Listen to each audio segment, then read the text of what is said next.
In this section, we'll strip DeFi down to plain language. You'll see what blockchains, smart contracts, tokens, and stablecoins actually do, and how these building blocks create the programmable foundation we need to bring real-world assets on-chain. DeFi, or decentralized finance, is essentially shared financial infrastructure that anyone can plug into. Instead of accounts and records living inside a single bank or broker, they live on a public blockchain. The rules are written in code and enforced automatically by the network, not by a middleman. There's no single owner of the system, and activity is transparent to all participants. You can think of a blockchain as a collectively maintained record book. Rather than one bank or company holding the master database, thousands of computers synchronize the same ledger and agree on every update. Transactions are bundled into blocks, then cryptographically linked, so past entries are extremely hard to change. This combination of shared ledger and chained history gives us a neutral, tamper-resistant record of who owns what. On top of that ledger, smart contracts act like digital vending machines for agreements. You trigger an action, the code checks a condition, and if it's true, it automatically executes the result. No banker, lawyer, or platform operator has to approve it. Because the code is stored on the blockchain, it runs exactly as written and isn't casually changed, making it the core logic layer behind most DeFi activity. Within this environment, tokens are the basic units we move around, similar to dollars or shares. Fungible tokens are fully interchangeable. One unit is the same as any other, so they're ideal for balances, rewards, or voting power. Non-fungible tokens, or NFTs, are the opposite. Each one is distinct and can represent a specific asset or right. Stablecoins add one more layer. They aim to track a stable value, usually a currency like the dollar, so DeFi has something cash-like to build on.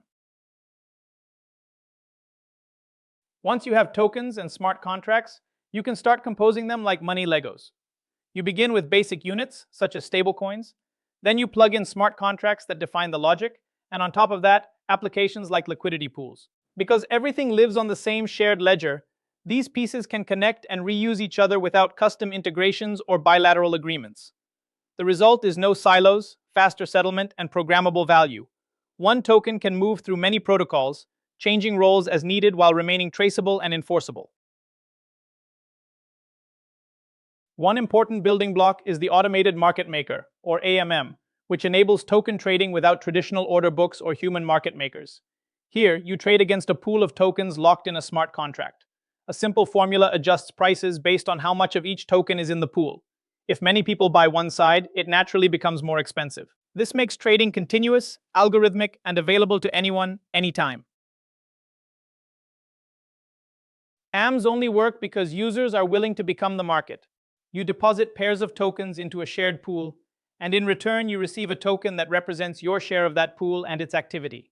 The protocol then uses that pooled liquidity to quote prices and execute swaps for anyone who wants to trade. Every trade pays a small fee, and those fees accumulate and flow back to liquidity providers, proportional to their share, in exchange for taking on price risk. Lending in DeFi uses the same principles. On-chain credit rethinks lending as a shared cash flow system.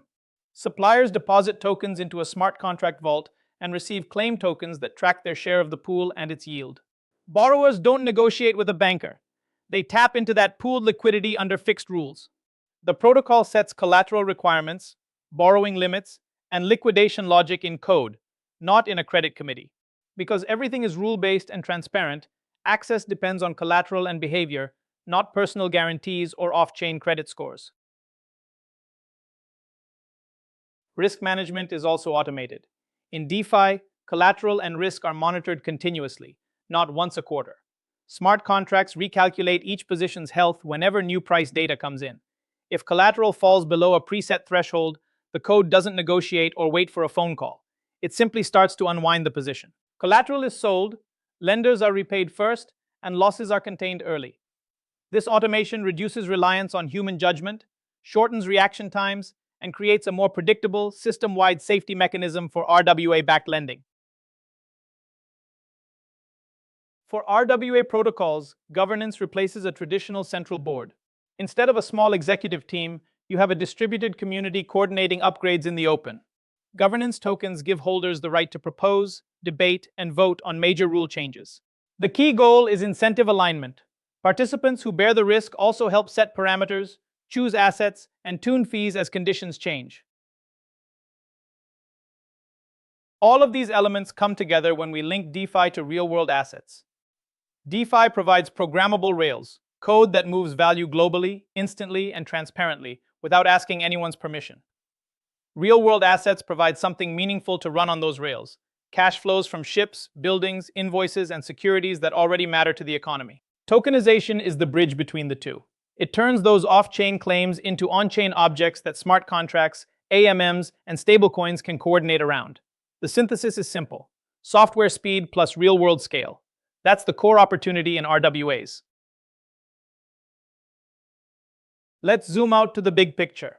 First, blockchains and smart contracts give us shared infrastructure, so rules and settlements are automated, not mediated by a single institution. Second, tokens and stablecoins are the programmable units of value. Third, automated markets coordinate exchange and credit. Finally, governance tokens let communities steer and upgrade these systems over time.